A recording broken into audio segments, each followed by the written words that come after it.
Buenas, doctor, ¿cómo está? Muy buenas, ¿cómo están?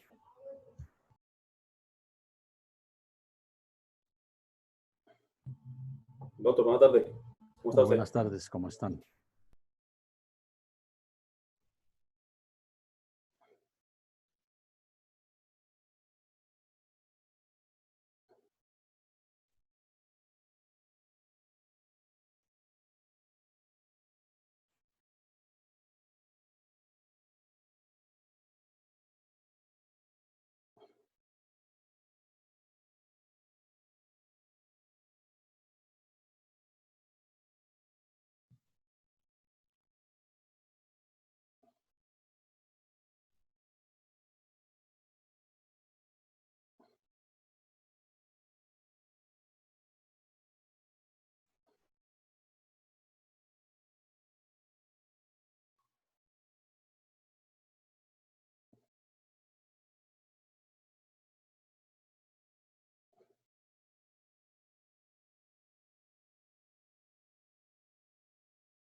Bien, jóvenes. Estamos esperando que ingrese un mayor número de estudiantes. Entiendo que están terminando una actividad académica hasta ahora. Doctor, buenas tardes. Buenas tardes.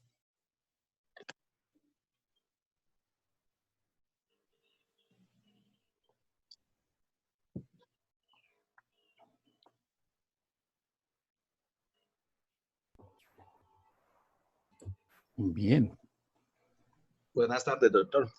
muy buenas tardes.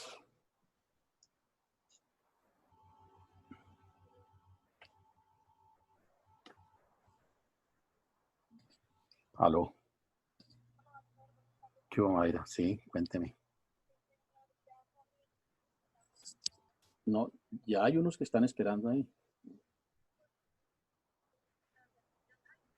Listo. Bueno, bien, bueno, pues chao. Esperemos un minutico, es que entiendo que hay un grupo de estudiantes que están en una actividad académica que están hasta ahora terminando. Y ya se van a conectar para no dejarlos pues, por fuera de algunos conceptos de la clase.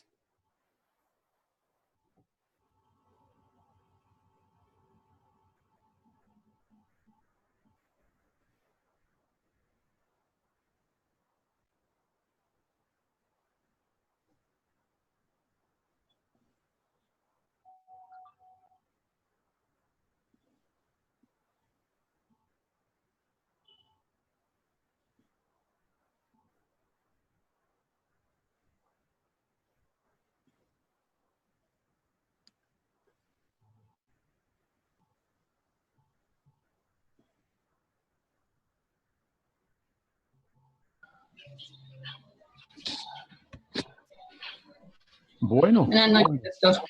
muy buenas noches.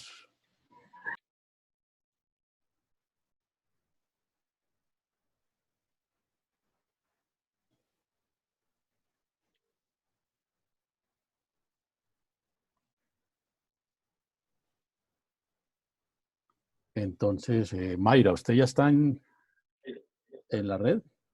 Sí. Mayra. Sí, profe, ya está ahí. No sé si es que tiene problemas de conexión. Que ya la veo aquí que ingresó, pero Sí, señor, ya, Mayra. Mayra.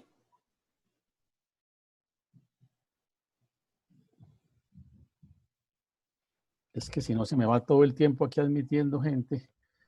Mayra, ¿usted está ahí? ¿Me oye?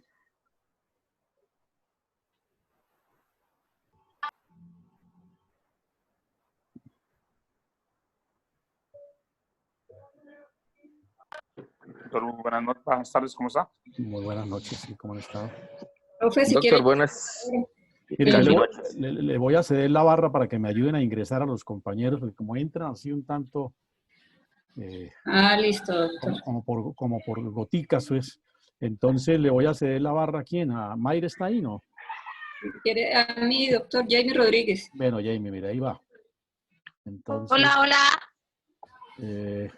ahí está Jamie, ¿ya? Listo, Dale. sí, señor. Listo, ayúdeme entonces con eso para poderle dar curso a la clase. Bueno, jóvenes, de nuevo muy buenas noches para todos. Les agradezco. Buenas noches, doctor.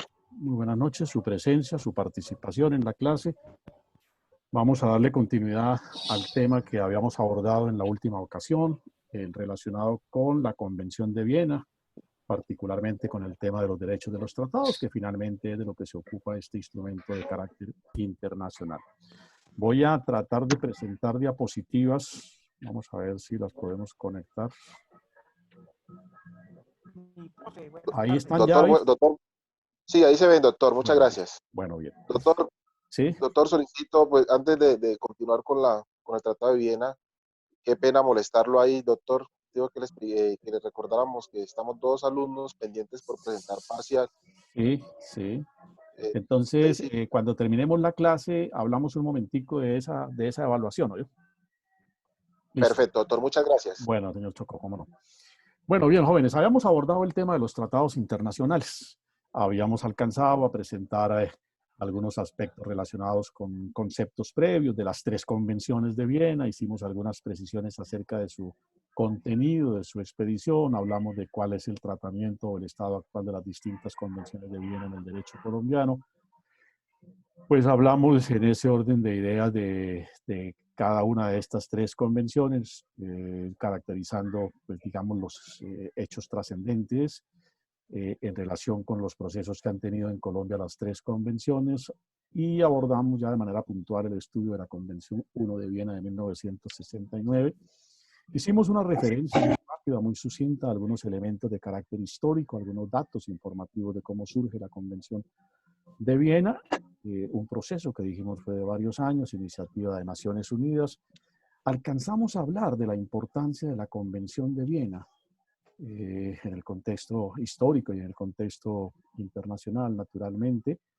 Y finalmente, si mal no estoy, habíamos quedado en este acápite en donde de alguna manera se puntualiza, digamos, en una cita que me llama la atención resaltar, porque esta es una cita hecha por la misión diplomática del Canadá cuando en 1970 se reúnen los estados ya, digamos, para celebrar la expedición de la Convención de Viena de 1969. Y dijo entonces el jefe de esa misión diplomática, a propósito de la Convención de Viena, comillas, constituye un tratado de carácter...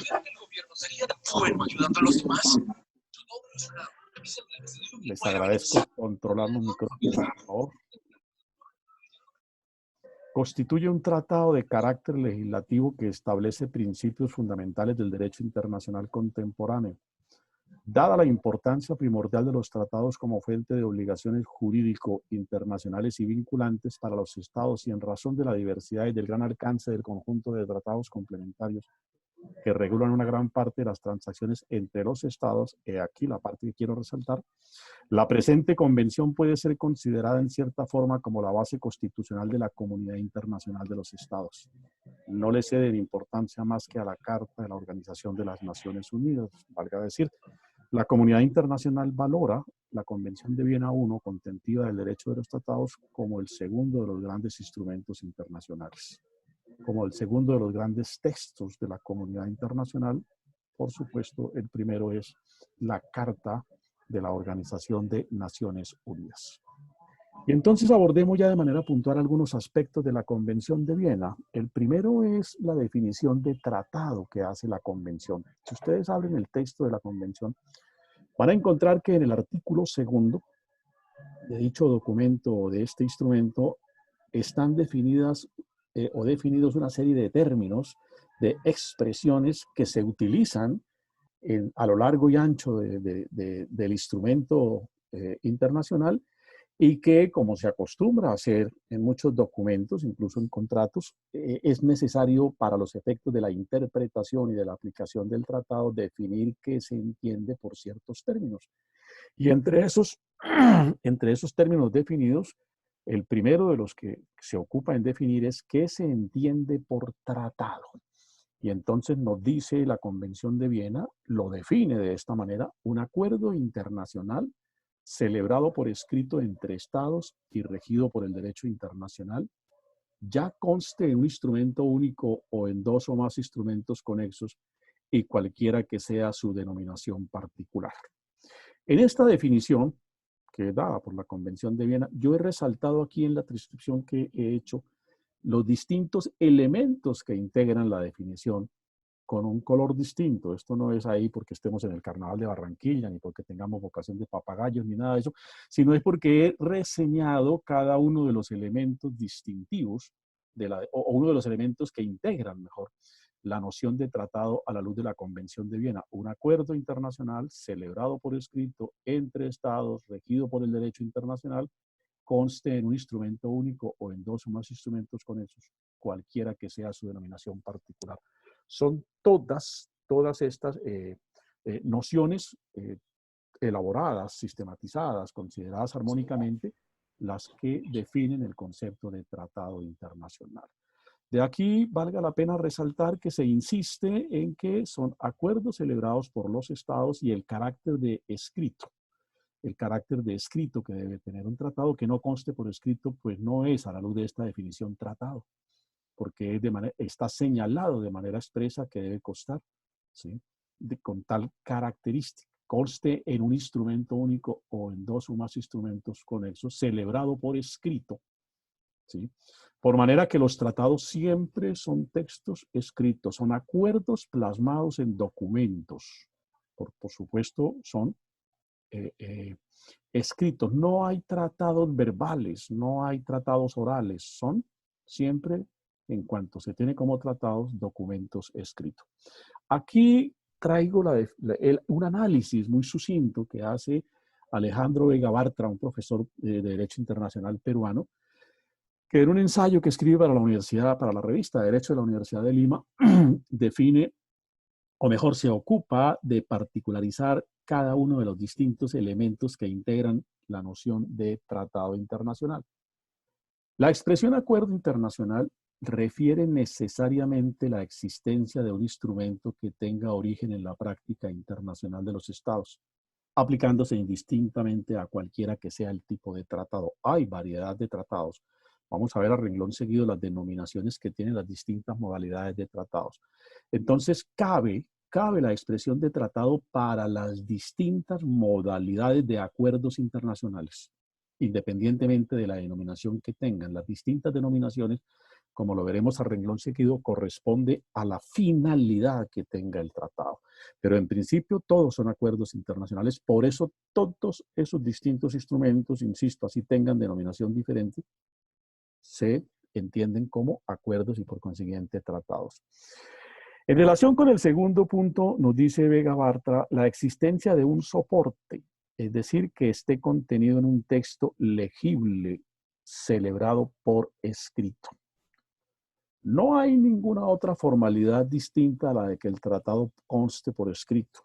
Y entonces se acepta que puede estar contenido en mails, en fax, en los viejos telegramas de antaño que conocimos las generaciones ya pasando de moda, en fin, cualquiera que sea el instrumento, en una servilleta, pues si fuera el caso, pero en todo caso debe constar por escrito. Ahora, pues por supuesto que está condicionado a que quienes lo acuerden tengan capacidad para celebrar el tratado, naturalmente, tema del que también nos ocuparemos a renglón seguido. Los tratados se celebran siempre entre estados, ¿verdad? Los tratados se celebran siempre entre estados. porque los estados son los sujetos de derecho internacional que tienen capacidad jurídica. Cuando hablamos de capacidad jurídica, ya tenemos claro que es la condición por medio de la cual estamos facultados para adquirir derechos, para contraer obligaciones. La capacidad jurídica hace relación a esa aptitud para obrar en el concierto internacional. Y, por supuesto, la celebración debe hacerse a través de quienes tienen la competencia para ello, que pueden ser distintas personas al tenor de la Convención de Viena. La expresión regida por el derecho internacional, dice Vega Bartra, que es el elemento de la intención de crear obligaciones reguladas por el derecho internacional, pues de no existir tal, el instrumento carecería de núcleo y no podría ser considerado como un tratado. En relación con el párrafo quinto, conste en un instrumento único o en dos o más instrumentos conexos. Es decir, esto está poniendo de presente que el tratado puede estar contenido en documentos celebrados y concluidos de forma menos convencional. Ustedes han oído, y aquí lo hemos utilizado en clase, la expresión los convenios de Ginebra de 1949 relativos al derecho internacional humanitario y los protocolos. Los protocolos justamente la traigo a colación porque alude a lo que está aquí expresando el párrafo de la definición a la que nos estamos refiriendo. Es decir, pueden ser documentos celebrados y concluidos de forma menos convencional.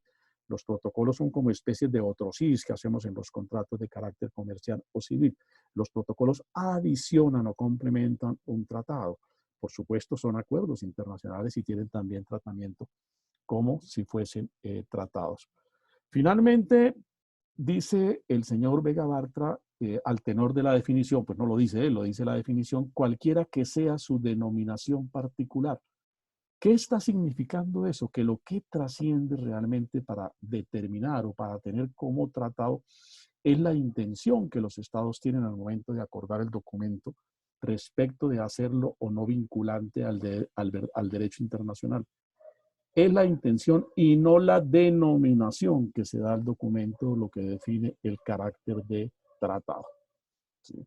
Entonces, eso es particular. Y aquí, por supuesto, vamos a aludir a las distintas denominaciones que tienen los tratados con las peculiaridades o las características de cada una de estas denominaciones.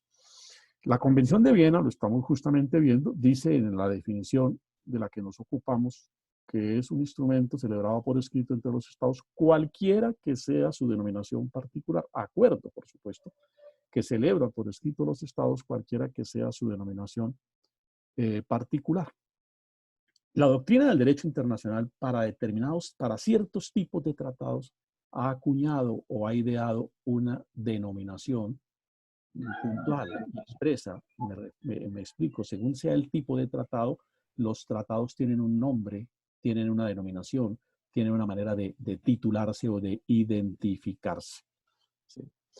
La importancia, dice el profesor Arévalo Ramírez, de los diferentes nombres que reciben los tratados radica en su función indicativa, porque es que el nombre que recibe el tratado es lo que nos indica hacia dónde va el tratado, de qué se ocupa o qué es lo que el tratado finalmente se propone.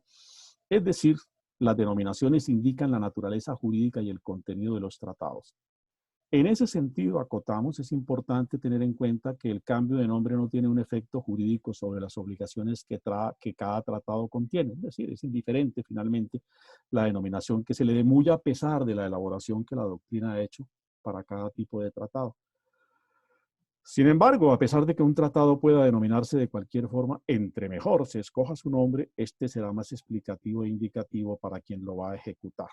Veamos algunas de las distintas denominaciones que ha acuñado la doctrina del derecho internacional. Por ejemplo, cuando hablamos de carta, nos estamos refiriendo a un tratado por el cual se crea, se construye, se edifica, se idea una organización de carácter internacional.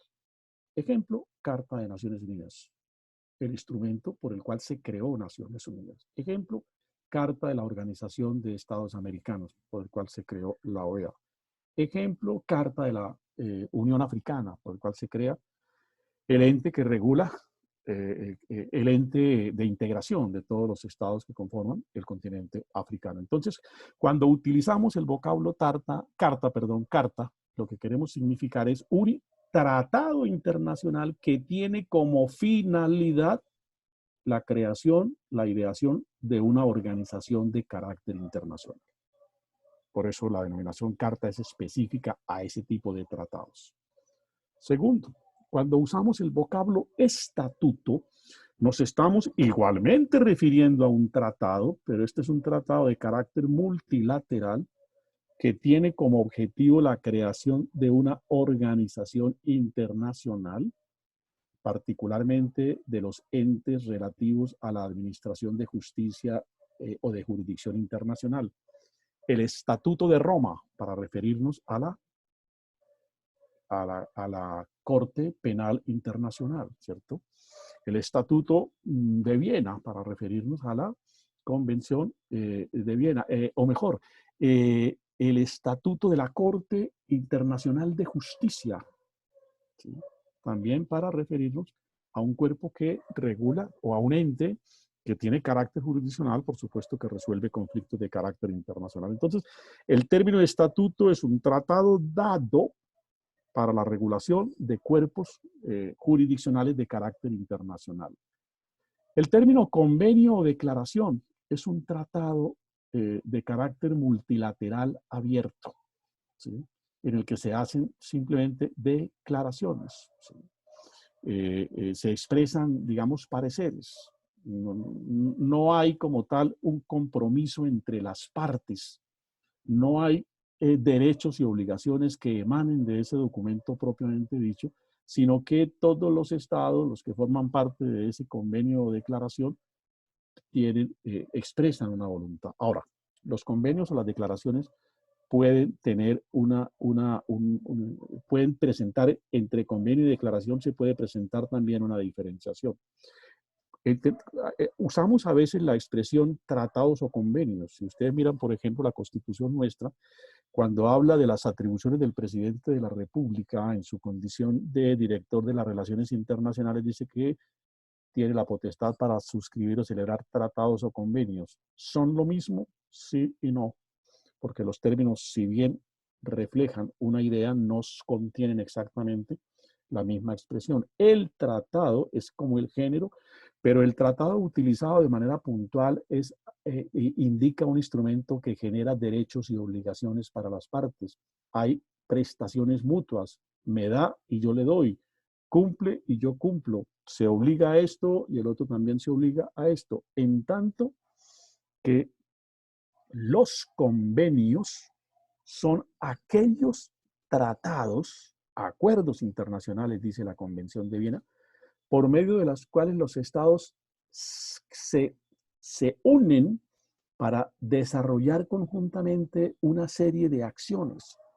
Entonces, un convenio es un acuerdo celebrado, en este caso entre los estados, que no genera derechos y obligaciones, pero que compromete la voluntad de las partes en el sentido, contiene la expresión de la voluntad de las partes para desarrollar conjuntamente una determinada actividad en el concierto de la comunidad internacional. Y la declaración, caso típico de la declaración, es el instrumento que tuvimos ocasión de trabajar por los días de Semana Santa, la declaración del Pacto de Lima. ¿Sí? Esa es una típica declaración donde los estados hacen unas manifestaciones de carácter abierto, multilaterales. Varios estados expresaron un parecer en relación con la situación, en este caso internacional, de Venezuela. Aquí, pues, recuerdo algunos de esos ejemplos que ya me he permitido citar. Aquí por declaración entendemos la formulación de las recomendaciones como la Declaración de Lima en relación con la situación de Venezuela, por manera que eso no tiene ninguna dificultad. ¿Qué es un protocolo también, ¿no? Otro término que se utiliza en el concierto internacional. Son los convenios adicionales a otro tratado, pero por supuesto son igualmente tratados. Son generalmente aquellos instrumentos que se hacen para aclarar, para complementar, si se quiere, para modificar de alguna manera algunos de los textos del tratado original. Por eso digo que se asimilaría un tanto a lo que en el derecho civil nosotros conocemos como un otro sí. Un otro sí es un contrato, forma parte del contrato, claro, es una norma contractual, por supuesto. Visto individualmente el documento donde decimos otro sí, ese documento es un contrato, desde luego que es un contrato, pero está dirigido a complementar, a aclarar o a precisar algún aspecto en relación con el contrato original. Ese es el papel de los protocolos. Acuerdo al tenor del artículo segundo de la Convención de Viena, pues son todos los tratados en el orden de ideas conceptual que hemos expresado. Entonces, resumo nuevamente, tratados son todos los acuerdos internacionales. Pero según sea la indicación, el sentido que tenga el tratado, el lenguaje del derecho internacional les ha ideado una denominación en particular. Puede ser carta, puede ser estatuto, puede ser protocolo, puede ser tratado propiamente dicho, en fin. Ahí ya depende, decimos, de la indicación del sentido que tenga el instrumento de carácter internacional. Otra modalidad son los llamados memorandos de entendimiento, que son los documentos mediante los cuales los estados expresan su deseo de emprender una línea de acción común, sin crear un acuerdo legalmente obligatorio. Esto se asimila un tanto a los pactos de caballeros o a una figura que se practica por sobre todo en el derecho comercial, ¿no? Es lo llamada carta de intención. La intención no es la promesa de compraventa, porque la promesa es un contrato y la promesa genera efectos jurídicos. Las cartas de intenciones son las manifestaciones previas, preliminares de que las partes tienen interés de celebrar un determinado negocio. Aquí el memorando de entendimiento se asimilaría en el derecho a ese tipo de figuras jurídicas. Punto igualmente contenido en la Convención de Viena son una serie de principios que informan el derecho de los tratados. Los tratados internacionales están sujetos en su celebración, en su interpretación y en su aplicación, por supuesto, a una serie de principios de los cuales se ocupa de manera puntual la Convención de Viena. Los trata un tanto desordenadamente, quiero decir, no están pues compilados o citados o enumerados todos esos principios en forma sucesiva en un artículo o en artículos consecutivos, sino que a lo largo y ancho del texto de la Convención de Viena se hace mención a esos principios. El primero de los grandes principios que informa el derecho de los tratados es el que en el aforismo latino, en el término romano, se conoce como pacta sunt servanda. ¿Cuál es la traducción literal de pacta sunt servanda? Lo pactado obliga. Todo lo que hemos pactado es de obligatorio cumplimiento. ¿Cuál es la consecuencia, pues, del principio pacta sunt servanda? Que los tratados, lo que contiene el texto de los tratados, debe ser cumplido por las partes al tenor de lo que allí se expresa. Los romanos, que son los ideadores de todos estos son principios provenientes del derecho civil, principios ideados por el derecho romano. Los romanos lo idearon como una manera de honrar un contrato, porque si este principio no existiera, no habría seguridad jurídica en la realización de los contratos y, por supuesto, en este caso, en la realización y cumplimiento de los tratados internacionales. Si uno celebra un contrato y no tiene la seguridad de que la otra parte debe cumplir con las prestaciones a las que se comprometió, pues si no se tiene esa seguridad, ¿de dónde deriva esa seguridad? De un principio general del derecho. Es un principio finalmente general del derecho que lo traemos al derecho de los tratados, como se aplica también en el derecho civil. El derecho civil se expresa y que va más o menos en la norma de que toda ley todo contrato es una ley para las partes. Lo pactado debe cumplirse.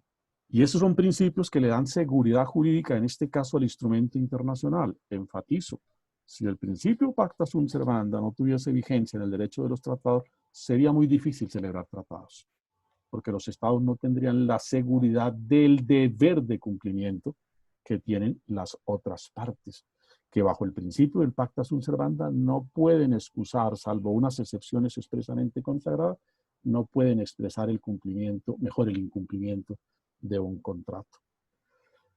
Aquí acotamos, su alcance en el derecho internacional es el mismo. Todo tratado en vigor obliga a las partes. Valga decir, los tratados deben ser cumplidos. En la Convención de Viena este principio se enuncia en el preámbulo. Si ustedes tienen a la mano la Convención de Viena, van a encontrar que en el preámbulo de la Convención de Viena, ¿sí?, en el tercer párrafo del preámbulo de la Convención de Viena, dice, advirtiendo que los principios del libre consentimiento y de la buena fe y la norma pacta sunt servanda están universalmente reconocidos. Entonces lo cita ahí y lo consagra de manera todavía mucho más puntual el artículo 26 de la Convención. el artículo 26, cuando en el capítulo que titula Observancia, Aplicación e Interpretación de los Tratados, dice 26, Pacta sunt servanda. Todo tratado en vigor obliga a las partes y debe ser cumplido por ellas de buena fe. Este artículo trae dos principios, el pacta sunt servanda y el principio de la buena fe en el cumplimiento, y con la buena fe deben igualmente interpretarse, y con la buena fe deben igualmente las partes atender al cumplimiento de sus obligaciones en el contrato. Por manera que el principio del pacta sunt servanda es el primero de los grandes principios que informa el derecho de los tratados al tenor de la Convención de Viena, repito, de manera puntual, citado tanto en el preámbulo como en el artículo 26 de dicha convención. Pero el principio pacta sunt servanda, decía hace un momento, admite algunas excepciones. ¿Sí? Admite algunas excepciones que le permiten válidamente a la otra parte tratante o contratante, si estamos hablando de un contrato, exceptuar el cumplimiento de sus obligaciones contractuales o de las obligaciones que emanan del contrato. La primera de esas circunstancias, estos son principios del derecho civil, por supuesto, es la imposibilidad física para cumplir el tratado. Esa es una excepción contemplada en el artículo 61 de la Convención de Viena. Ustedes lo pueden consultar ahí, el artículo 61 contempla, eso tiene una denominación, ¿no? Esas excepciones tienen una denominación y están allí expresamente reseñadas. La imposibilidad física para cumplir el tratado contemplado en el artículo 61 de la Convención. Cuando las circunstancias físicas hacen imposible el cumplimiento del objeto del tratado. A título de ejemplo, la obligación de un Estado de capturar a una persona, pero una persona que ya desapareció. Pues eso es físicamente imposible darle cumplimiento a ese convenio, a ese acuerdo, a ese tratado. Segundo, la imposibilidad moral. Dice el profesor Gaviria que hay circunstancias en que es físicamente imposible para un Estado dar cumplimiento al tratado. Cuando operan factores, él lo titula la imposibilidad moral, operan factores que la sociedad estima son vulnerados si el tratado se cumple, provocando afectaciones a la esencia de la comunidad nacional, al punto que ponen en riesgo la existencia misma del Estado o de la unidad nacional. Por eso se considera, bajo este marco conceptual, que el Estado fundado en ese principio de la imposibilidad moral puede excusar válidamente el cumplimiento de ese contrato. Y finalmente, cuando por circunstancias políticas o sociales van en contra del país, lo cual lleva a la denuncia del tratado. Y agrega el profesor Gaviria, un tratado puede quedar sin efecto cuando determinada clase de circunstancias históricas o políticas aceptan su denuncia. Esta posibilidad está contemplada en el artículo 56 de la Convención de Viena, que hace relación al principio res sic stantibus, del que nos ocuparemos un poco más adelante. Resumo, en relación con el principio del pacta sunt servanda, estas son las tres situaciones contempladas en el derecho internacional que permiten que un Estado finalmente pueda excusar en derecho el cumplimiento de sus obligaciones, de las obligaciones contenidas en el tratado del que forma parte y al que se obligó, por supuesto, en el momento en que lo suscribió y ratificó el tratado. El segundo de los principios es el jus cogens, uno de los principios fundamentales del derecho internacional. Está contenido en el artículo 53 de la Convención de Viena. ¿Cómo lo define la Convención de Viena? Tratados que están en oposición con una norma imperativa del derecho internacional general. Eso es lo que traduce el principio del jus cogens. Tratados que van en contravía de una norma imperativa. ¿Qué es lo imperativo? Lo que se cumple. Lo voy a decir en términos un tanto coloquiales. Se cumple o se cumple. Es decir, contra ello no hay alternativa distinta sino darle cumplimiento. Por eso dice el artículo 53 de la Convención de Viena a propósito del jus cogens. Es nulo todo tratado que en el momento de su celebración esté en oposición con una norma imperativa de derecho internacional general.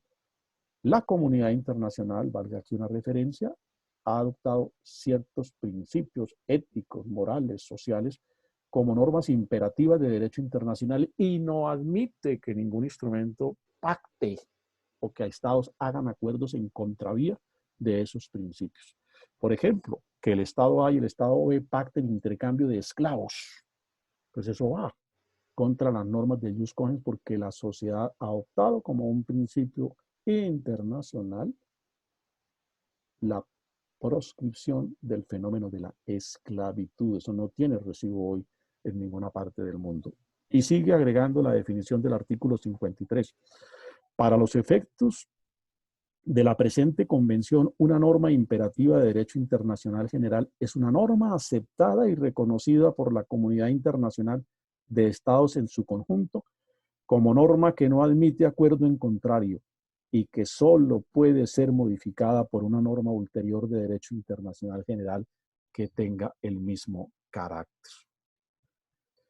En esa idea del principio del jus cogens, que es una norma que contiene formulaciones imperativas, por supuesto, se pueden contemplar distintas hipótesis. Es decir, hay conceptos varios que informan o que integran el principio del jus cogens. Aquí, a título de enunciativo, que no taxativo, el derecho internacional cita algunas de esas circunstancias que forman parte del principio del jus cogens. La coexistencia pacífica.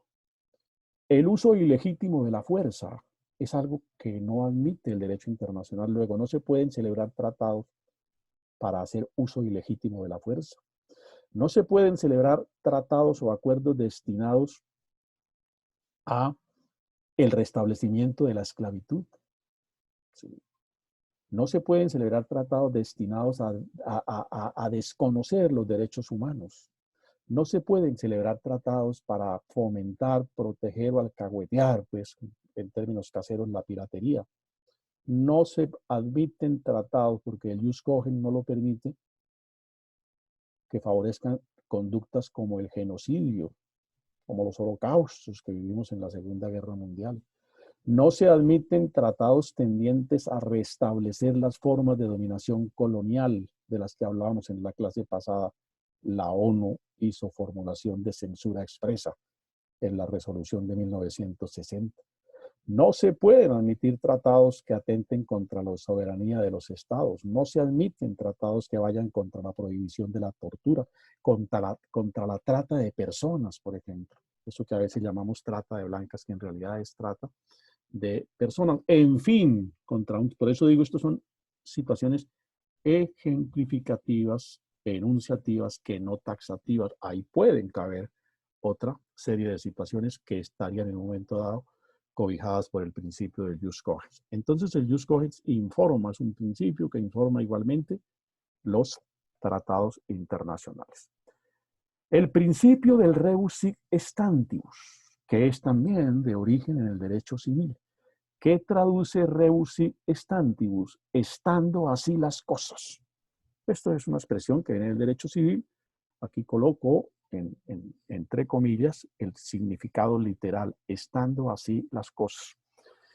¿Qué fue lo que los romanos dijeron? Los romanos, que fueron unos grandes creadores de derecho, pues sobre todo el derecho civil, un derecho civil al que le elaboraron una serie de principios que en realidad son principios generales del derecho, caben en la generalidad de los campos o de las disciplinas jurídicas. Los romanos quisieron decir, y lo dijeron con sobrada razón, que todo contrato lleva implícito de manera tácita una cláusula sobreentendida, pues si es tácito es sobreentendido, en virtud de la cual se entiende que las estipulaciones establecidas lo son habida cuenta de las circunstancias concurrentes en el momento. Es decir, se celebra un contrato atendiendo las circunstancias presentes en el momento en que se celebra el contrato. Esto es estando así las cosas. De forma, dijeron los romanos en derecho, y esto es válido en el derecho internacional, que cualquier alteración sustancial de las mismas puede dar lugar a la modificación de aquellas estipulaciones. No es el campo, por supuesto, ni el mío, ni el objeto de esta asignatura explayarnos en figuras del derecho civil. Pero en tanto la figura cabe en el derecho internacional público, expliquémosla muy brevemente con una realidad del derecho comercial, si ustedes quieren, ¿no? Podemos celebrar un contrato, por ejemplo, se me dice a mí, se me viene a la memoria un caso que efectivamente fue real. Usted va a operar como distribuidor de un producto exclusivo en el departamento de Santander. Usted va a distribuir exclusivamente tal producto, tal producto. Entonces, ¿qué hace el acuerdo, el contrato, para este caso del tratado? ¿Sí? Se pacta en unas determinadas circunstancias. Cuando me ofrecieron, en el ejemplo que estoy proponiendo, la condición de que distribuya un producto en el departamento de Santander, yo miro, primero, ¿soy distribuidor exclusivo? Segundo, ¿tengo competencia? Es decir, ¿hay distribuidores de ese mismo producto? ¿Son de la misma casa con la que yo hago el contrato? Es decir, esa firma o ese producto tiene varios distribuidores, o son productos competencia que produce otra empresa, ¿sí? Es decir, analizo, digamos, en términos generales, todos los factores del mercado en relación con el producto que yo voy a distribuir. ¿Cuál es el régimen de impuestos? ¿Cuál es el régimen legal para que se pueda consumir el producto? Bueno, un sinnúmero de factores. En las condiciones que están presentes, yo asumo un compromiso. Entonces yo digo, bueno, yo voy a comprar 1 millón de unidades para comercializarlas. Y en ese orden de ideas, pacto el contrato. Bueno, la situación que estamos viviendo justamente no es lejano, una circunstancia que se está discutiendo si constituye fuerza mayor o no, para algunos sí, cambia las circunstancias de muchas realidades contractuales y comerciales. Es imposible darle cumplimiento a los contratos porque cambiaron las realidades en relación con el momento en que se celebró el contrato. En el ejemplo que propongo, variaron esas circunstancias. ¿Cómo variaron? Resulta que cuando yo me comprometí a distribuir el producto, yo era el único que distribuía ese producto en el departamento. Pero al poco tiempo entraron otros y entraron productos competencia y se generaron una serie de factores, pero además políticas del Estado desestimulan el consumo de ese producto, por ejemplo, en el caso de los cigarrillos, en el caso de los licores, ¿sí? Las cargas tributarias, era un producto que no pagaba impuestos y resulta que le pusieron un sinnúmero de impuestos. Es decir, las realidades cambiaron, las realidades del momento en que yo hice el contrato, en este caso, las realidades en las que yo celebré el tratado internacional cambian.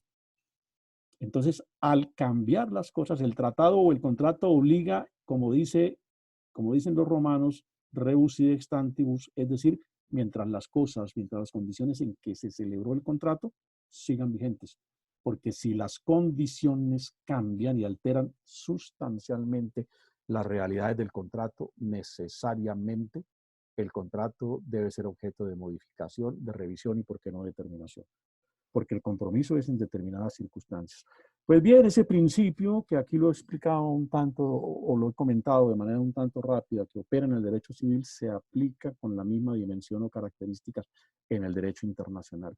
Celebramos un tratado en determinadas condiciones, pero pudieron variar con el tiempo las condiciones internacionales en las que se celebró ese tratado, y entonces puedo alegar el principio del rebus id extantibus, es decir, variaron las condiciones en que celebramos el tratado, por consiguiente, el tratado se modifica porque alteraron las condiciones en las que se celebró ese acuerdo multilateral o internacional, o se excusa el incumplimiento o finalmente se da por terminado el contrato según sea la circunstancia que se analice.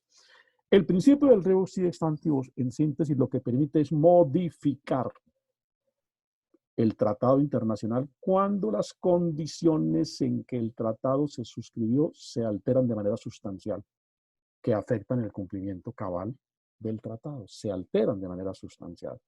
Con el ejemplo que puse en materia comercial, pues por supuesto, podemos dimensionarlo en el plano de las relaciones de carácter internacional. Puede haber coyunturas políticas, puede haber coyunturas de otro orden que tengan un peso en la comunidad internacional que hacen imposible variaron que yo le dé cumplimiento al tratado que inicialmente celebré o acordé en otras condiciones perfectamente distintas.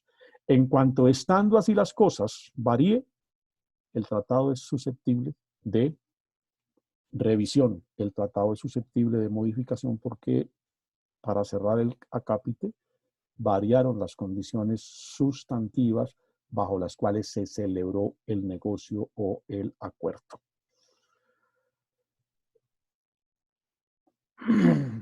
La Convención de Viena trae este principio en su artículo 62.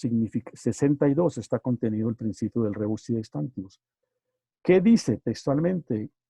cuando se produce un cambio fundamental en las circunstancias preponderantes en el momento de la celebración del tratado, y ese cambio conlleva un cambio radical de las obligaciones que en virtud del tratado todavía quedan por cumplir, la parte perjudicada puede alegar el cambio para desvincularse del tratado o suspenderlo, o por supuesto proponer que se replantee, porque no estoy en condiciones de cumplir. En tanto variaron las circunstancias en que me comprometí, no estoy en condiciones de cumplir el contrato. Ahora, las condiciones deben cambiar por factores que no dependen de las partes o de la parte que excusa el incumplimiento, porque si la parte generó ese incumplimiento, pues por supuesto no puede fundar su propia culpa para excusar, o fundar en su propia culpa la excusa para no dar cumplimiento o al contrato, si hablamos del derecho civil, o en este caso al tratado, si hablamos de la comunidad internacional. Entonces podrá revisarse y, si es del caso, darse por terminado el derecho. Es un principio más que informa el derecho de los tratados. El principio del res inter alios acta.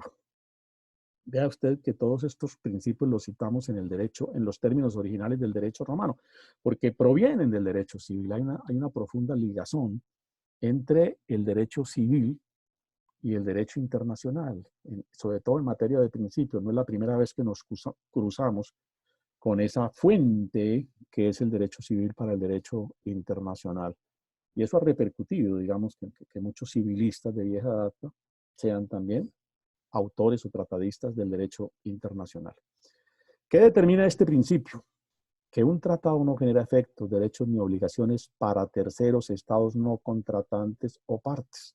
Valga decirlo, los tratados solo comprometen u obligan, obran exclusivamente en función de las partes o estados vinculados. El artículo 34 de Viena lo trae de manera expresa cuando dice norma general concerniente a terceros estados. Un tratado no crea obligaciones ni derechos para un tercer estado sin su consentimiento. El consentimiento es un elemento fundamental de todo acto jurídico. El consentimiento debe ser, es la cualidad esencial. Todo acto que se celebre sin el consentimiento o en el que se haga aparecer el compromiso cuando no se ha expresado el consentimiento, por supuesto, no puede generar efectos jurídicos. O cuando ese consentimiento, lo saben ustedes ya por sus cursos de derecho civil, está viciado, porque me obligaron a la fuerza a firmar la escritura, porque las situaciones de fuerza internacional me obligaron a firmar el tratado, pues por supuesto no puede generar efectos ni obligaciones, tema al que también aludiremos un tanto más adelante. Aquí lo que queremos significar es que mientras el Estado no exprese de manera directa e inequívoca su consentimiento, ese tratado no genera obligaciones para quienes no han todavía comprometido de manera puntual o para quienes no son parte. En tanto no han comprometido de manera puntual, no se han comprometido de manera puntual e inequívoca en el tratado, pues no tienen todavía la condición de partes del mismo. El principio de la bona fide o buena fe. Bona fide también en aforismo latino. El principio en mención es supuesto esencial de toda relación de carácter jurídico. Este es otro principio general del derecho. Todas las relaciones jurídicas parten del supuesto de que se desarrollan en un marco de buena fe. Nos enloqueceríamos si en todo trato, en todo vínculo, en toda relación partiéramos del supuesto de la mala fe, aunque a veces pensamos así, ¿no? Pero por supuesto, este que es un principio en el caso nuestro de carácter constitucional, pues es un principio general del derecho que supone dos aspectos, ¿no? En su artículo 26, cuando precisa que los tratados no solamente obligan a las partes, sino que deben ser cumplidos de buena fe. La primera aplicación en la Convención de Viena del principio de la buena fe es la que trae el artículo 26, que impone que los tratados deben ser cumplidos de buena fe. Bueno, aquí acotamos que es un principio proveniente también del derecho latino. Nos enseña que no tiene recibo, o mejor que se haya prohibida toda forma de abuso del derecho, todo uso o empleo del derecho con manifiesta mala fe, es decir, toda acción que en ese orden de ideas vaya contra el ordenamiento jurídico. Trasciende no solamente en el campo de la lealtad que de las partes se exige en el desarrollo de la relación jurídica, sino como manera también de limitar la discrecionalidad o decisiones unilaterales de un Estado durante la ejecución del tratado. Desde luego, si este principio no imperara igualmente con carácter absoluto en el campo de los tratados internacionales, pues no habría seguridad jurídica. y los tratados igualmente se desvirtuarían por su propia esencia.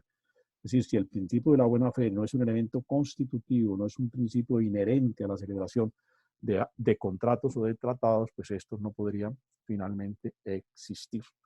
Entonces, yo decía que el principio de la buena fe rige en un doble sentido, en el sentido de que los tratados deben las partes cumplirlos de buena fe.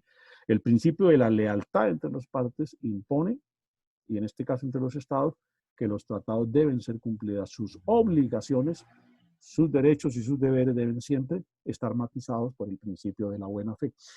La otra manera en que se impone el principio de la buena fe es que los tratados en el momento de la interpretación están también guiados por el principio de la buena fe.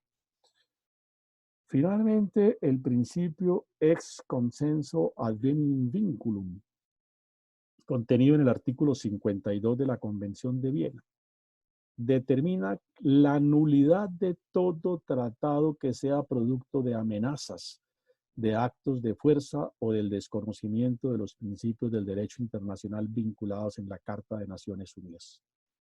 Traduce literalmente el principio que del consentimiento deviene la obligación. Este principio está relacionado con lo que ya enunciábamos hace un instante. Si no hay un consentimiento libre, pues por supuesto el acto jurídico es nulo por principio, porque el elemento esencial del compromiso con efectos jurídicos es que la decisión de comprometerme se exprese de manera voluntaria.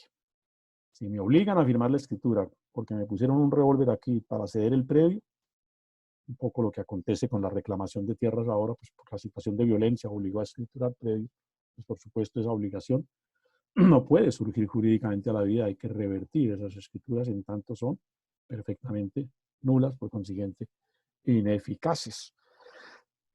Como se acostumbraba en el pasado, que cuando el muchacho del pueblo seducía a la hija del gamonal y la accedía carnalmente, pues lo obligaban con el revólver a las espaldas a ir a contraer matrimonio. Pues ese matrimonio, ese consentimiento de contraer matrimonio en esas condiciones está viciado en nulidad porque la voluntad de contraer matrimonio está coaccionada, está supeditada por un acto de fuerza. Entonces, ese era un matrimonio que finalmente se declaraba igualmente nulo. No pueden presentarse finalmente en virtud de este principio en la celebración de los tratados o en la adquisición de los compromisos internacionales factores que vicien el consentimiento de las partes. Porque si yo me veo obligado a comprometerme por una situación tanto de vida o muerte, pues por supuesto que estoy constreñido, comprimido, coaccionado y en esa circunstancia no me comprometí realmente con mi autonomía y mi capacidad jurídica está por consiguiente afectada y la consecuencia es la nulidad de ese acto. Es absolutamente claro que en la celebración de un tratado los estados deben manifestar su voluntad o su consentimiento en su celebración y en texto de lo acordado de manera libre, sin que en esta voluntad concurran factores que afecten o limiten su libre decisión. La Convención de Viena alude al tema de los vicios del consentimiento en los artículos 48 a 51. Ese tema está comprendido ahí. Creo que en este tema, que ustedes conocen ya por sus cursos de Derecho Civil en los elementos estructurales, pues no creo que requiera mayor explicación. Enfatizamos que la figura está contemplada en la Convención de Viena, que se aplica por consiguiente en el régimen del derecho de los tratados y que puntual o expresamente lo regula la Convención de Viena en los artículos que aquí citamos, del 48 al 51. Finalmente, el principio de la irretroactividad, que señala que para todos los efectos a que viene lugar es claro que la Convención de Viena no tiene retroactividad, dado que solo opera para los tratados suscritos después de su entrada en vigencia por la acogida de los estados. Por consiguiente, la Convención de Viena no se puede aplicar a los tratados suscritos con anterioridad. No podemos pretender aplicar la Convención de Viena a los tratados que se celebraron con anterioridad a aquel momento en que el Estado se comprometió en el cumplimiento de la Convención de Viena. El principio de la irretroactividad está contenido en los artículos 4 y en el artículo 28. En el artículo 4 y en el artículo 28, pero tiene una doble dimensión de entendimiento. En el artículo 4 habla de la irretroactividad de la Convención. sin perjuicio de la aplicación de cualquiera de las normas enunciadas en la presente convención a la que los tratados estén sometidos en virtud del derecho internacional independientemente de la convención, esta solo se aplicará a los tratados que sean celebrados por estados después de la entrada en vigor de la presente convención con respecto a tales estados. Lo que anotaba.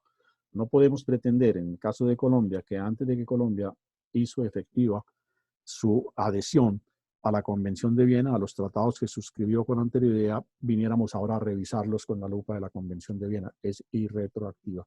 Y la otra situación es la prevista en el artículo 28 del mismo Estatuto de Viena, ¿sí? La irretroactividad de los tratados. Una cosa es la irretroactividad de la Convención que contempla el artículo 4 y otra es la irretroactividad de los tratados. Y a ello se refiere el artículo 28 cuando dice: las disposiciones de un tratado no obligarán a una parte respecto de ningún acto o hecho que haya tenido lugar con anterioridad a la fecha de entrada en vigor del tratado para esa parte, ni de ninguna situación que en esa fecha haya dejado de existir, salvo que una intención diferente se desprenda del tratado o conste de otro modo. Por manera que en una doble dimensión podemos aplicar el principio de la irretroactividad en relación con la convención, según el artículo 4, y en relación con el tratado, ya de manera más puntual o concreta, según el artículo 28 de la Convención de Viena. Bien, ¿alguna pregunta hasta el momento? ¿Ninguna? ¿Ninguna duda? ¿Ninguna inquietud? No, No, señor. Bien. Hablemos rápidamente de algunos otros aspectos relativos a la Convención de Viena, para dar rápidamente un repaso. No me voy a ocupar de toda la Convención de Viena, por supuesto. Voy a resaltar algunos aspectos que a mi juicio son de interés. Uno de los aspectos que igualmente quiero resaltar es la capacidad de los estados para celebrar tratados. Por principio, todo Estado, en cuanto es sujeto de derecho internacional, ya tenemos claro quién es sujeto de derecho internacional: aquel que tiene la capacidad jurídica para contraer derechos y adquirir obligaciones en el concierto de la comunidad internacional. Pues por supuesto, los estados, en tanto son sujetos de derecho internacional, tienen la capacidad para celebrar tratados. Para la adopción de los tratados es necesario que quienes concurren a la celebración, a cualquiera de las distintas fases del proceso de elaboración, de redacción de un tratado, de conformación de un texto de tratado, es necesario que cualquiera de las partes que a ello concurre estén debidamente representadas. Y la Convención de Viena determina quiénes tienen capacidad de representar al Estado en la celebración de los tratados internacionales. Y entonces parte del supuesto de que se debe tener plenos poderes, es decir, que quien actúa tenga capacidad para manifestar el consentimiento del Estado en obligarse por el tratado. A eso hace referencia el pleno poder. Yo tengo la capacidad suficiente, tengo los poderes suficientes para comprometer la voluntad del Estado en relación con el tratado que estamos celebrando. Y prevé la Convención algunas eventualidades. Entonces, tiene plenos poderes, dice la Convención, en primer lugar, cuando quien concurre presenta los poderes para tal efecto. Y eso es lo que en el lenguaje del derecho internacional conocemos como los ministros o embajadores con poderes plenipotenciarios. Es decir, el presidente de la República, que es el titular de la representación del Estado en la comunidad internacional, confiere poder, como decimos los abogados, especial, amplio, especial y suficiente, a alguien para que ese alguien concurra en representación del Estado a la celebración de un acuerdo o un tratado de carácter internacional.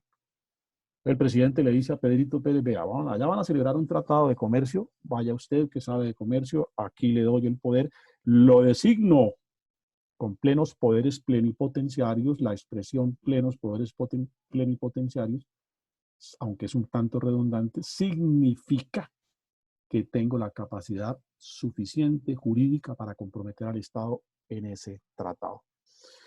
En segundo término, dice la Convención de Viena, puede acontecer que los estados, por razón de las relaciones, del desarrollo de un proceso de negociación de un tratado entiendan que alguien que dice representar al Estado, ¿sí? Y que ha sido constante en esa representación, pero que además, aunque no lo haya acreditado, demuestra estar ciertamente cumpliendo el cumplimiento de la voluntad, demuestra tener la capacidad para cumplir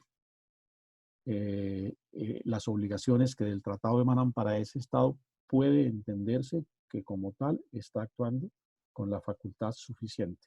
Desde luego, facultad que el Estado después debe ratificar. En tercer lugar, hay ciertos funcionarios de los estados que por razón de la investidura que ostentan tienen poderes para actuar en representación del Estado. En primer lugar, por supuesto, en los modelos parlamentarios quienes tienen la condición de jefes de Estado.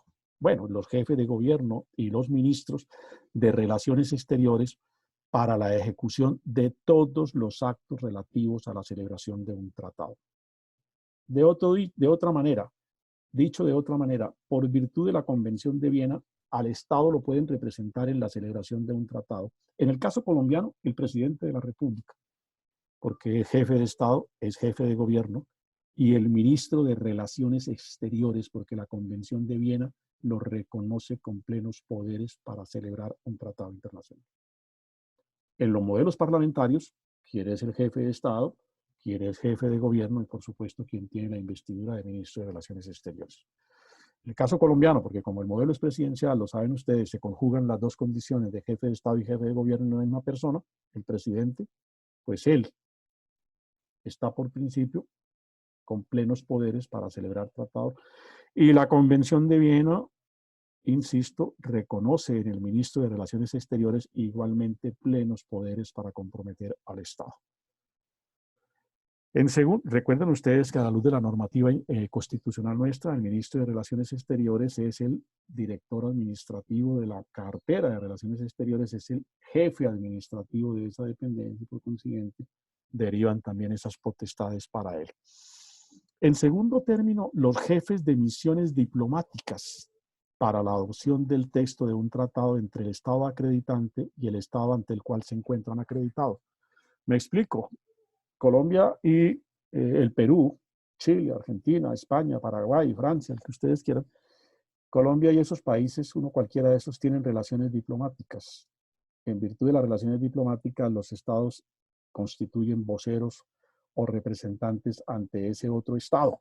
Entonces, Colombia designa un representante diplomático que es generalmente o normalmente el embajador. El embajador es el jefe de la misión diplomática del Estado colombiano en Argentina, en el Perú, según sea el Estado que ustedes quieran. Pues por la condición de jefe de la misión diplomática, él goza de plenos poderes para celebrar tratados con el Estado frente al cual está acreditado. Si es embajador en Argentina, puede celebrar tratados con Argentina. ¿Sí? El derecho internacional, por virtud de Viena, le reconoce pleno poder al a ese jefe de misión diplomática acreditado ante el otro Estado. Desde luego, si es jefe de misión diplomática en el Perú, pues no podrá celebrar tratados con Chile, únicamente con el Perú.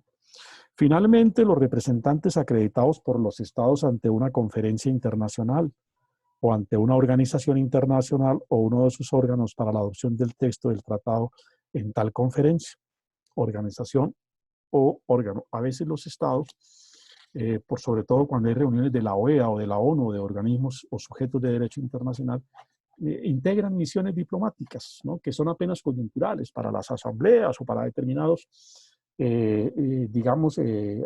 conferencias de estos organismos de derecho internacional, y entonces constituye una misión diplomática que no es permanente, es transitoria, ocasional, pero se reviste de plenos poderes para que, si fuera el caso, celebre los tratados internacionales a que haya lugar. Ahí en la Convención de Viena, renglón seguido, encuentran ustedes algunas otras disposiciones en relación con la adopción del texto del tratado. Pero quiero resaltar el artículo 11 en cuanto manifiesta o contiene las formas a través de las cuales se expresa el consentimiento del Estado para obligarse por el tratado internacional. Y dice la norma de manera puntual, el consentimiento de un Estado en obligarse por un tratado podrá manifestarse mediante la firma, mediante el canje de instrumentos que constituyan un tratado, la ratificación, la aceptación, la aprobación o la adhesión o cualquier otra forma que los Estados hubieran convenido. Es decir, hay diversos caminos a través de los cuales los tratados pueden expresar el consentimiento para obligarse en el cumplimiento de un tratado. Y los artículos subsiguientes se ocupan de cada una de estas eventualidades. Por favor, por su propia iniciativa, les ruego consultar el texto de la Convención de Viena respecto a esas formas de adopción de los tratados.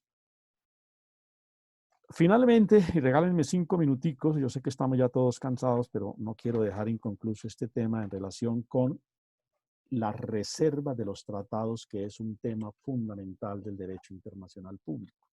Las reservas de los tratados, tema que está regulado por sobre todo a partir del artículo 19 de la Convención de Viena. Lo primero que tenemos que entender es qué es una reserva, a qué alude el concepto de reserva, y entonces podemos decir que se definen las reservas como las declaraciones, son las manifestaciones o declaraciones que de manera unilateral una de las partes que está vinculada a un tratado pretende excluir, ¿sí?, o modificar el efecto legal de ciertas disposiciones del tratado en el propósito de no comprometerse con la cláusula que es objeto de reserva. Entonces, el Estado puede, cuando está en el tratado, sobre todo en la fase, ahí más adelante se regula en qué momento se pueden expresar las reservas. Cuando manifiesta la reserva, ¿de qué se trata? Que el Estado debe decir o dice, por virtud del acto de reserva, que en relación con una determinada cláusula del tratado no se compromete. La figura de la reserva es propia del derecho internacional. Entonces puede decir, como lo dijo Colombia en un evento que citábamos en la clase pasada, frente al artículo 25 de la Convención de Viena, no me comprometo. Por supuesto, debe expresar las razones por las cuales hace la reserva respecto de esa cláusula. La segunda eventualidad es que el Estado puede decir, me comprometo en el cumplimiento de la cláusula si la interpretación de la cláusula es la siguiente. Porque si la cláusula tiene una interpretación diferente, no me comprometo. Entonces puede limitar el sentido de interpretación para los efectos de la aplicación de la Convención de Viena, en este caso específico, si la reserva hace puntual precisión de ese aspecto. ¿Sí? Eso es, digamos, los dos espacios a través de los cuales se materializan o que permiten materializar las reservas frente al texto total, ¿sí?, o frente al texto, por supuesto, pero en relación con un sentido interpretativo. Un tanto lo que en el lenguaje de la Corte Constitucional pudiésemos decir la modulación de las sentencias, es decir, a veces la Corte dice es constitucional si se aplica o se interpreta en este sentido, porque si se le da una valoración o una interpretación diferente es inconstitucional, pues se llaman sentencias moduladas en su efecto. Aquí puede ocurrir lo mismo. Ahora, las convenciones internacionales a veces no solamente hacen definiciones de los términos, como decíamos al comienzo de la charla, para entender cuál es el alcance de las distintas expresiones en la aplicación, en la interpretación de los tratados, sino que las convenciones también a veces aplican el mecanismo de que se haga una interpretación de las normas para que los estados puedan saber a ciencia cierta cuál es el alcance de una norma. ¿Qué explica en el derecho internacional que tenga cabida este instituto o esta figura de las reservas en los tratados internacionales? Aclaremos que uno de los requisitos para que se puedan hacer reservas es que los tratados sean multilaterales, porque en los tratados bilaterales no hay posibilidad de hacer reservas, por supuesto.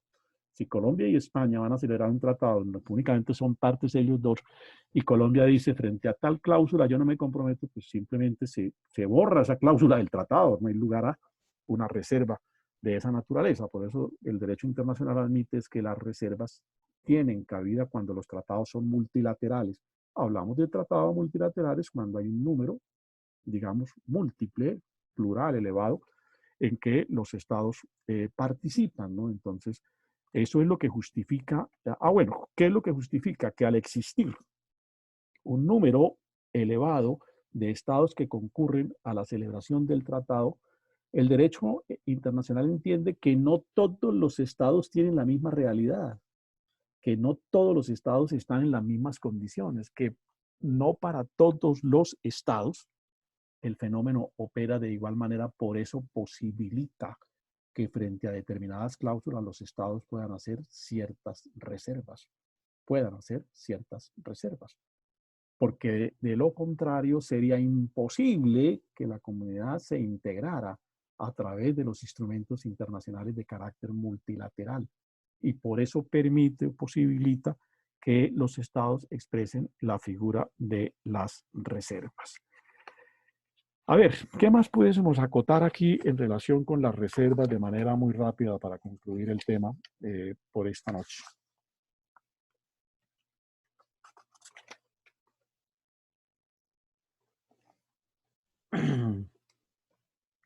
Las reservas están sometidas a un conjunto de requisitos, por supuesto.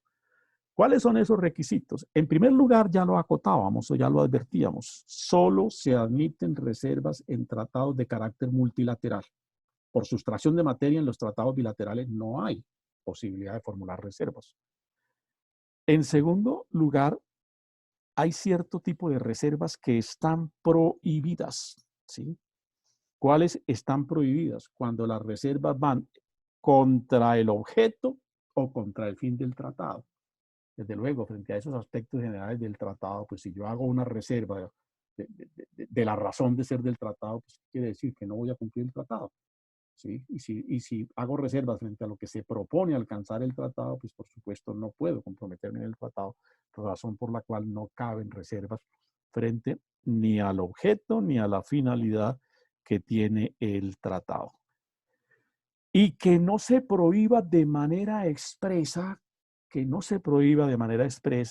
que frente a ese tema específico se puedan hacer reservas en el instrumento o en el tratado que se va a crear. Por manera que esas son las condiciones a través de las cuales, o mejor, condiciones que se deben observar o cumplir para que los estados puedan formular reservas en materia de cumplimiento de obligaciones derivadas de los tratados.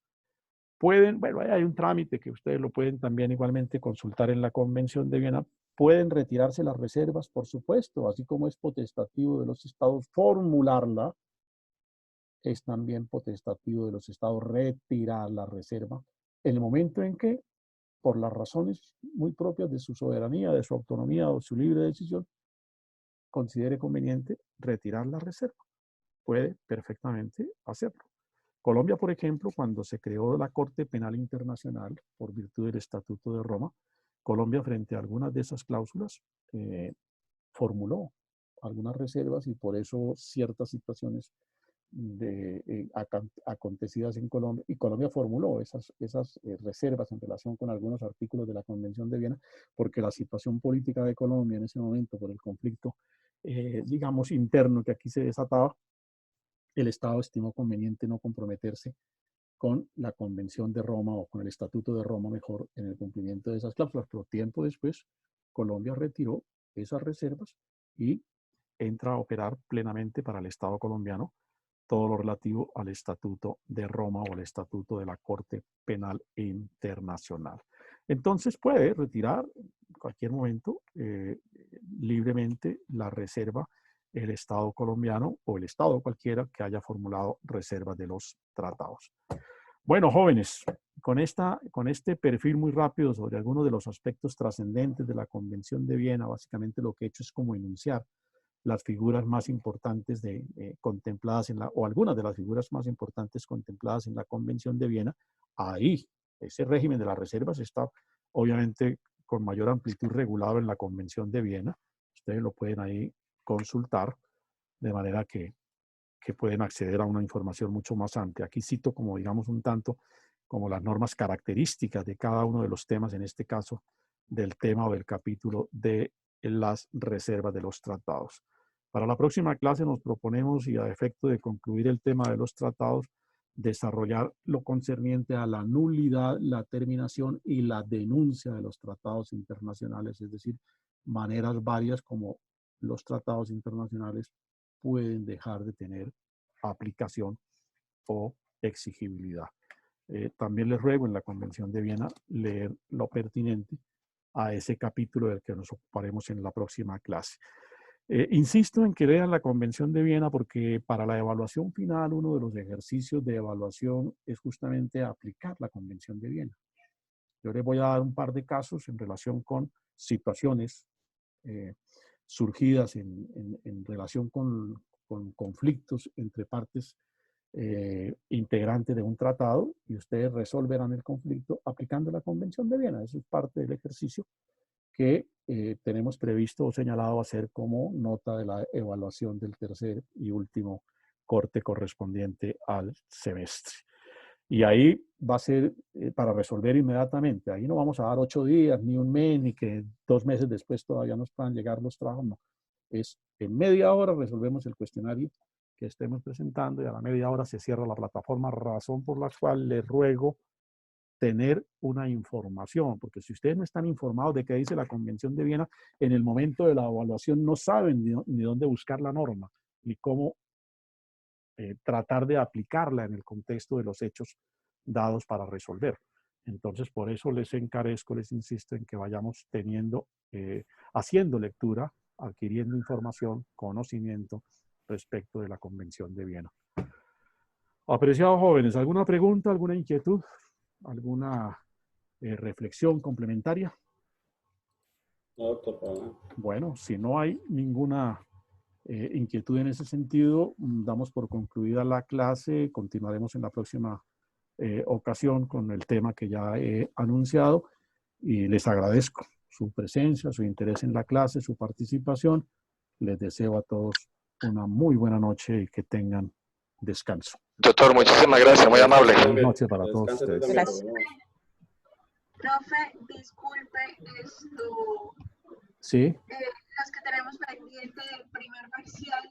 Ah, venga, es el caso del señor Chocó y de...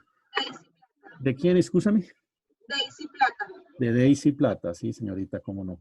Entonces, mire, Daisy y señor Chocó, por conducto de Mayra, yo les hago llegar un ejercicio muy breve para que cumplamos con el requisito. Ya no el que ya hicimos, porque eso ya está más que agotado. Les voy a dar una indicación, y como creo que corresponde más que todo al primer corte, entonces les voy a dar una indicación para desarrollar una actividad que nos permita llenar ese espacio que tenemos vacío correspondiente a este primer corte. Yo le hago llegar a la señorita monitora el texto del ejercicio y ella se lo transmitirá a ustedes y ahí van las condiciones en las cuales debe desarrollarse este ejercicio. De antemano no va a ser nada profundamente complicado, pues. No es tanto como la celebración de un tratado internacional. Bueno, pues, muy buena noche para todos. Doctor, muchas gracias, muy amable. Gracias, lo mismo, profe. Gracias. Muchas gracias.